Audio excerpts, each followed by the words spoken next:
తదుపరి పౌరోహితులు సన్మానిస్తున్నారు. శ్రీ భూశంకర్ శర్మ గారు.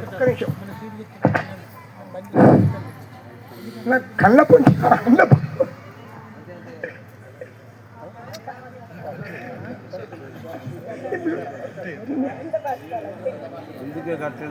పిల్లలు ఈరోజు వ్యక్తికి నా గురించి ఆలోచిస్తుందండి.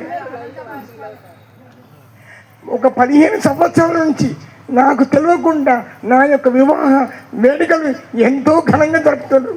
నాకు తెలియకుండా 10 సంవత్సరాల నుంచి ప్రతి విషయంలో మేమున్నాము డాడీ, ఈ ఆస్తంత నీకే, మాకు అవసరం లేదు డాడీ, నువ్వేమని చేసుకో డాడీ అని నా పిల్లలు వాళ్ళు నాకు అట్లా ఉండడం నా అదృష్టంగా భావిస్తున్నారు. నేను ₹1,00,000 ఖర్చు పెడతా అంటే నా డాడీ 10 లక్షలు పెట్టుకునే పిల్లలు దొరకడం నా అదృష్టంగా భావిస్తున్నారు. అంతకన్నా గొప్ప మాత్రం నా అల్లుళ్ళు. వీళ్ళు 10 పెట్టినా అంటే మీరెందుకు చెప్తున్నారు, నీ ఇష్టం అల్లుళ్ళు దొరకడం అది ఇంకా గొప్పతనం.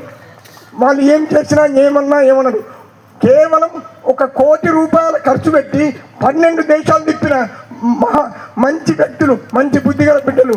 కేవలం ఒకే ఒక ఉదాహరణ, నాని ఇవన్నీ ఎందుకు, ఇవన్నీ కంటే నువ్వు డాడీ నాకు ఇచ్చినావు, నువ్వు అడిగి ఇచ్చినావా, నువ్వు నాకు ఇచ్చినావు చెప్పించినావా, బాగా ఇచ్చినావా అని ఇవి అప్పుడు అది నువ్వు ఎట్లు ఇచ్చినామో ఇప్పుడు మేము అట్లే ఖర్చు పెడతాము అని చెప్పిన మంచి పిల్లలు అది దొరకడం నా అదృష్టము.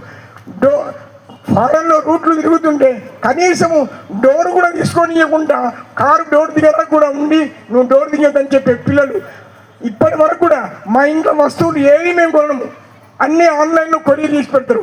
ఒక్కొక్కటి ₹1,000. వద్దంటే నీ ఇష్టం వాడుకోలేకుండా పారేయమంటారు.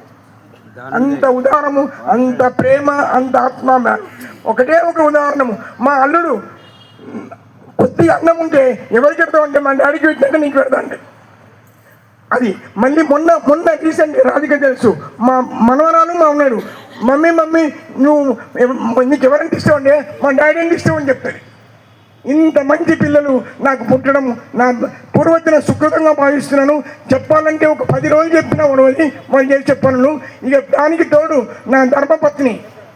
ప్రతి విషయంలో కేవలము అందరు అనుకుంటారు నాది ఆలోచన మాత్రమే, ఆచరణ మాత్రం ఆమెనే. అది అందరికీ తెలుసు, అది జగమెరిగిన సత్యం. కేవలం ఆలోచించి దాన్ని ఆచరణలో పెట్టేది ఆమె.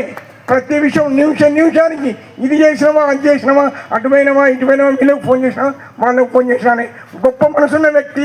ఈరోజు ఈ సభాముఖంగా ఎక్కడికో ఇక్కడ వెళ్ళి నేను ₹1,00,00,000 దానం చేస్తా అంటే మంచి థియేటర్ కానీ ఎందుకు చేస్తామని అడిగే ఆలోచన లేదు, అంత శక్తి లేదు. అలాంటి ధర్మపత్రి దొరకడం కూడా నా అదృష్టంగా భావిస్తున్నాను.